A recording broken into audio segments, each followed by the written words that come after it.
Good afternoon friends. आज के আমি একটা নতুন রেসিপি নিয়ে এসেছি, মাছের মাথা দিয়ে পুঁই শাকের চচ্চড়ি। প্রথমে পুঁই শাক, কুমড়ো, আলু একটা বাটির মধ্যে কেটে রেখে দিয়েছি। একটা বাটিতে আদা লঙ্কা বেটে রেখেছি।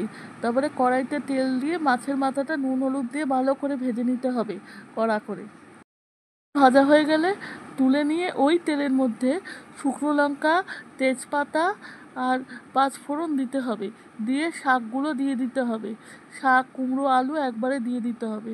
ভালো করে নাড়তে চাড়তে তারপরে হলুদ গুঁড়ো, জিরের গুঁড়ো আর একটুখানি লঙ্কার গুঁড়ো দিতে হবে। দিয়ে আবার নাড়তে হবে।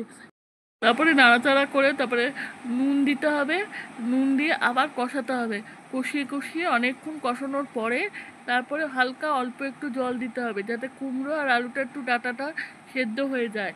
সেদ্ধ হয়ে তখন যখন জলটা টেনে আসবে, গামাকা গামাকা হবে, নামানোর আগে একটু চিনি দিয়ে আবার একটু নেড়ে ঠেড়ে একটা বাটির মধ্যে তুলে রাখতে হবে। মাছের মাথা দিয়ে পুঁই শাক যে চচ্চড়ি রেডি।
সবাইকে ধন্যবাদ আমার ভিডিও দেখার জন্য। পছন্দ হলে লাইক, কমেন্ট অ্যান্ড সাবস্ক্রাইব করে দেবেন।